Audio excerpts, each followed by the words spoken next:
All right, we'll welcome in our good friend Corey Parson at the Fantasy Exec Senior Content Creator, NBC Sports Bet. Corey, how are you? What's going on, Rich? How's everything going? I don't know if that your monologue just now was directed towards me. You know I am a Dallas Cowboy fan, but I will say this: as a Dallas Cowboy fan, the Dallas Cowboys have nobody to blame but themselves. No. This is not on the referee. This is on poor coaching. This is on poor execution. This is not on the referees. This is something that real Dallas Cowboy fans saw coming all season long. It was not directed at you. I have the minions on Twitter that sometimes I have to set straight. Call me classless. You know what? Hey, I had to deal with the heckling with the Giants over the last 5 years. So guess what? Yeah. Suck it up. All right, let's talk about your Dallas Cowboys and your head coach, McClumsy. Listen, do you think Jerry Jones turns around and that's his new nickname, by the way, McClumsy. When you're watching this game last night and you see that play call late, you got to be thinking to yourself, you have to get down, you have to get up and give the ball to the official. I mean, that's on Dak, but ultimately, Corey, that's also on the head coach, man, because that's something that's taught and preached at practice. Yeah, and that's one thing it seems like the Dallas Cowboys don't do a lot of is practice, or they're not practicing very efficiently. We've seen the classic game on Thanksgiving, where penalties were clearly a problem, and then you come back in this big spot yesterday with penalties once again were a problem, getting penalized 14, 15 times a game, giving up hundreds of yards on the field, taking, drives that you get stopped or extended, drives that you extend or stop. It doesn't really make any sense. And then you're talking about pre-snap penalties. These are things that are taught. These are things that are taught. This is what you teach when you're in training camp, when you're in practice. These are things that are inexcusable for a professional football team, and it is 100% the reason why they lost it in his coaching. But knowing Jerry Jones, Jerry Jones is not one thing. They want consistency. They want continuity. That's why they held on to Jason Garrett for so long. So turning over the head coach every couple of years is not a good idea, but right now, I think we're going to have to live with McCarthy, as you call him, McClumsy, but it's not my favorite thing. Well, look what the Giants did, right?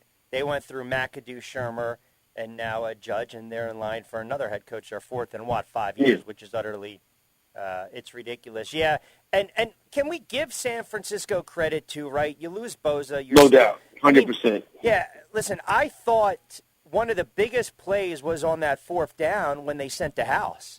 And Dak just couldn't connect. I think it was what Wilson kind of turned him around. But that was a gutsy call on fourth down. And, look, every game Jimmy G's going to kind of torment you if you're a 49ers fan with the bad pick. But Debo's a beast. They were able to run the football. I think they can go into Green Bay and they can beat the Packers. I honestly, truly believe that. Yeah, I would agree with you on that one as well. I think that they're a tough team. They're going to be a tough out. They've already been there. For all the talk about running Jimmy Garoppolo out of town, this is ridiculous. Come on, Nets. They can't hit a shot underneath the basket. All the talk about running Jimmy Garoppolo out of town, you got to look at his record in these situations and how good he's been, you know what I'm saying? Taking him to the big, taking him all the way to the Super Bowl before, and then coming down the stretch of this season in clutch spots. Listen, if they would have had Trey Lance out there, they would not be in this situation right now. So you got to give props to Jimmy G, and obviously we know what the boy Wonder Shanahan can do. What are you watching, the Nets game? Yeah, the Nets and the Cavs coming down towards the end. It's about a little under 2 minutes left to go in this game, and Cavaliers up 3 on the Nets. I got the Nets getting 2.5 in this one. I think this was a good spot for the Nets. Hey, Rich, I've been watching basketball and betting over basketball since noon. You know what I'm saying? So I'm just sitting up here having the time of my life. That's funny. I thought, the Eagles, I went on the record, I thought they were going to cover this game.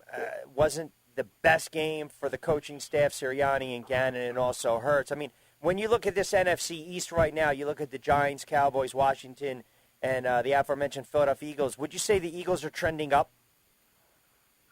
I would say as the Eagles, you want to be excited about, you with Sirianni coming into the season. It looked like he may have been over his head. But the way he was able to pull it together and get them to the playoffs, you have to be optimistic about that. Hurts, I think, is interesting because, I hate that people get slammed Hurts on social media, and I'm like, I've never been a real big Jalen Hurts guy, but he was a good job as the quarterback this season. I don't know. I guess it's like Philadelphia Eagle business, so I try to stay out of it. But I think you got to look for a quarterback. I think if you really want to, get further and advance in the playoffs and become a serious threat in the NFC again, you're going to have to need a passing game, which I think the Eagles lack. Yeah, in one breath you sit there and say you don't want to get in the Eagles' business, and then in the next breath you turn around and you say, you know what? I think I had a plan out. Hey, look, ultimately, I mean, me and my producer have been going back and forth. At the end of the day, if you can pull the trigger for Deshaun Watson or Russell Wilson, I mean, come on, man. You got to go for it. You got to go for it if that is cleared up. You know what I'm saying? If the Watson thing gets cleared up, see how that shakes out. And obviously, same thing goes for, Russell Wilson. If he becomes available on the open market, which it seems like he will this year, then Philadelphia Eagles should definitely be a player, as well as the New York Giants. I had a couple good hits over the weekend. Had Cincinnati. I was pretty confident with that. Jamar Chase, prop bet with the over. Allen, I think it was 44 yards rushing. I mean, that was a gimme. Kansas City, we knew they were going to wax Pittsburgh. Had the Eagles with the points, didn't win that one. San Fran on the money line. Not a bad weekend. When we look at tonight's game, the Rams and the Cardinals, I know we talked a little bit about it last week. I mean, right now that line's sitting pretty at 3, so no hook with the Rams at home. I just think this is ultimately going to be the referendum on Matthew Stafford's career, right? Tomorrow I come on the air. He's 20 of 25, 268, 3 touchdowns. They win, or 18 of 39 for $186 with 3 picks, and they lose. I mean, I think without a doubt he's got the most pressure going into the playoffs than any other quarterback. And I think tonight the matchup, the X factor to me is going to be Cooper Kupp. If they start to double team, Beckham's going to have his shots. And I don't know. I'm looking for Stafford to put up some big numbers and for the Rams to win and cover tonight. I like the Rams to win and cover tonight, too, so we're on the same page in that. It's been a pretty decent wild card weekend for me, too, outside of the Dallas Cowboys. With that being said, I think this is like the Rams have to have this. You know what I'm saying? Everything you've done in the offseason, the basically selling out on the draft picks to get this shot right here, bringing in Matthew Stafford, Von Miller, now you got Odell Beckham a part of this thing as well. It really shows that it's going for it right here. You cannot go out in the first round in the NFC playoffs. If you go out next week, you won't see anything. You know what I'm saying? But to come in here and you put this big production together for the Los Angeles Rams, and to be eliminated in round 1 would definitely be a disaster. So I think that pressure will fuel the Rams to a victory tonight. So I like the Rams, even though it seems like everybody else is on the Cardinals. Yeah, let me ask you this. What about the Rams and their secondary issues? Does that concern you at all? I mean, would you play this to the over tonight at 49? I would probably hit the under on this one. NFC West games, I like to hit the under on those. That seems to be a pretty good strategy. I think the under comes in. I think this game is going to be low possession, play tight to the bench. The Nets are horrible to wager on. But anyway, that's neither here nor there. So if the Rams win tonight and they go on the road against Tampa, they'll probably be a 2.5, maybe 3-point dog. If Arizona wins and they got to go to Tampa, I think they'll be at least 4.5, 5-point dog. I like both of those numbers right there that you said. And I think I like the Rams to go in there and get the upset, too. I think the Rams beat them up pretty good earlier this season. I think that Buccaneer team is really banged up. Obviously, they got, they had a junior varsity team in the Philadelphia Eagles. But, now you move up to that next level when the Rams come in there. I think the Buccaneers can be had. So I like Tampa I like the Rams to go ahead and make that run to the NFC title game, and it starts tonight. You like any player props tonight? No, I'm not really. I'm not really a big prop guy. It's like a, you know what I'm saying? It's like a Ponzi scheme to me. I stay away from props. I can't hit those props the way I like to. You know what I'm saying? You call it a Ponzi scheme. By the way, Nets aren't covering, my friend. No, they're not. This is horrible, and they had every opportunity to, but it didn't happen. You got to be careful sitting around the house live betting like this, Yeah. Sometimes you can get carried away Yeah. because, like, if you want to app, the money's not in your hand. Yep. So you're just like, you know what I'm saying? You're just going for it. Yeah, no, and it's funny, too, because, I don't know how this is going to shake out with Kyrie. I really don't. Yes. And now you lose Durant. I should say the Nets lose in, 4 to 6 weeks? Yeah, it's going to be interesting to see what happens in Brooklyn. Are they going to pay the fine and have access? Because they're going to need Kyrie because James Harden not going to be able to do it by himself. That wasn't rimmed out. Wow. James Harden not going to be able to do it by himself. So, listen, this Brooklyn Net team is still one of the best teams in the league, right? They always tend to struggle with this Cavalier bunch. They haven't played well as of late. I think they're coming to an overvalue from an ATS standpoint. But I think when you talk realistically to anyone in the NBA, they can tell you that this net team is going to be there in the end. And I think they'll pull it together in the second half of the season once Durant gets back. They can push.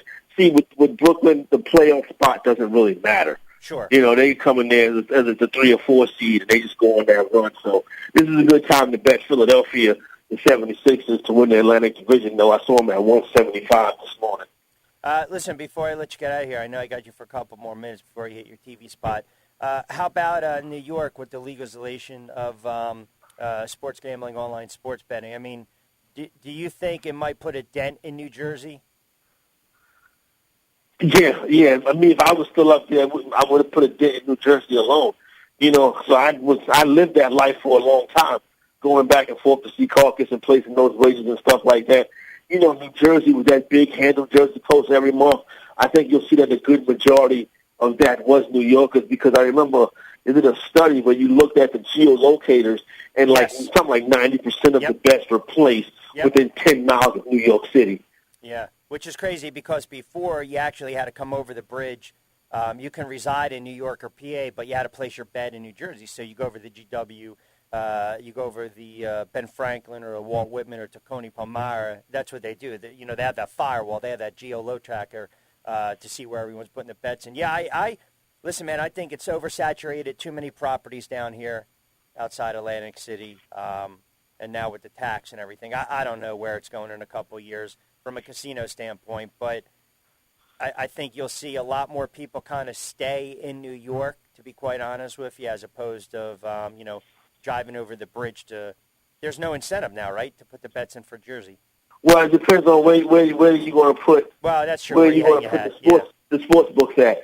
That I think if you're strategic with where you put the sports book at, you can you can't put it in Times Square. You know what I'm saying? Yeah. Because nobody's going to go to that. But if you're strategic in where you put them at, I think you can really do, a disservice. But anytime you have to get people to travel into Manhattan, I think that'd be tough. They're not going to want to do that. No, I agree. All right, pal, go hit your TV spot. I always appreciate you. Stop with the live in-game betting. Come on, man. You're driving me nuts over here. I know. I got to do better than that. All right, Corey. We'll talk next week, pal. All right, there you have it. My guy, Corey Parson. Quick timeout. By the way, I mentioned a player prop that I like tonight. I'll give it to you on the other side. 5:20.